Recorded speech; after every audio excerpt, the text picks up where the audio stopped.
We are not at war, but we are not at peace either. Russia is producing now in 3 months. It's what the whole of NATO is producing from Los Angeles up to Ankara.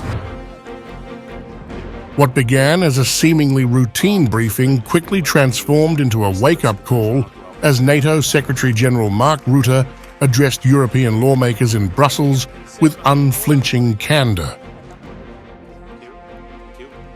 His words cut through the usual diplomatic tone, zeroing in on Europe's vulnerabilities and the dire need for immediate action to safeguard its future.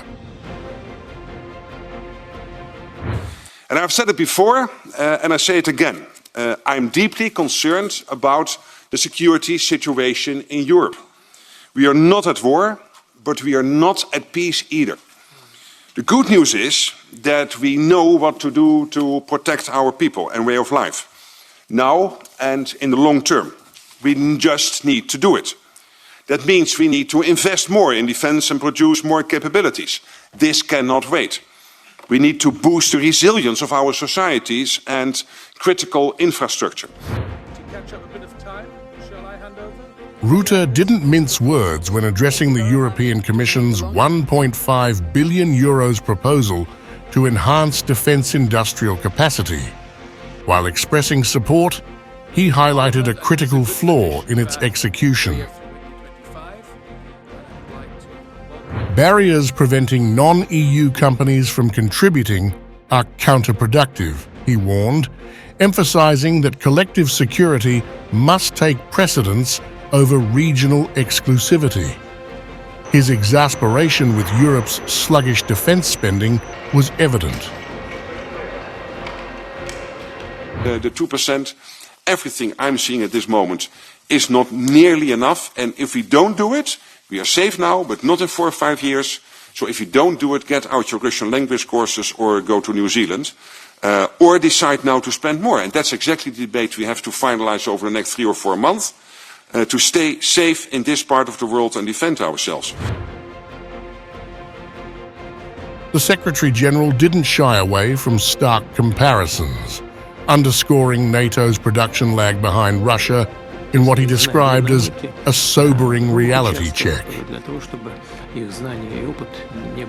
The 2% we are now is absolutely not enough. When you look what Russia is producing now in 3 months, it's what the whole of NATO is producing from Los Angeles up to Ankara in a full year. And then Russia is not bigger than the Netherlands and Belgium combined as an economy. The two of you together is the Russian economy. And they are producing in 3 months what the whole of NATO is producing in a year. Addressing calls for an independent European defense alliance, Rutte was unequivocal in his stance, reiterating NATO's irreplaceable role. The US is spending over 60% of all the money is being spent within NATO territory, over 60%.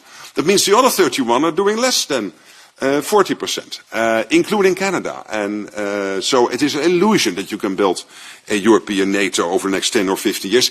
And why would you? I mean, the transatlantic relationship, I think, after the First World War, but particularly after the Second World War, has served us very well. So why would we disconnect from the US? I would be against it. But again, if you want this for ideological reasons, then you have to quadruple or even more your defense spending. While Rutte confronted NATO's challenges in Brussels, defense ministers from Europe's top spenders, Germany, France, Britain, Italy, and Poland, convened near Warsaw to tackle growing pressures. The group, formed after Donald Trump's re-election, faced an uphill battle to meet his demand for NATO allies to increase defense spending to 5% of GDP. Poland, the front-runner in defense spending within NATO, is on course to meet the 5% benchmark, but other nations are falling significantly short. One minister remarked, "It's not just about percentages, it's about meaningful and strategic investments." The Warsaw discussions also delved into sustaining military aid for Ukraine amidst looming changes in US policy under Trump. Struggling to maintain cohesion, European leaders weighed their options against the backdrop of internal and external challenges.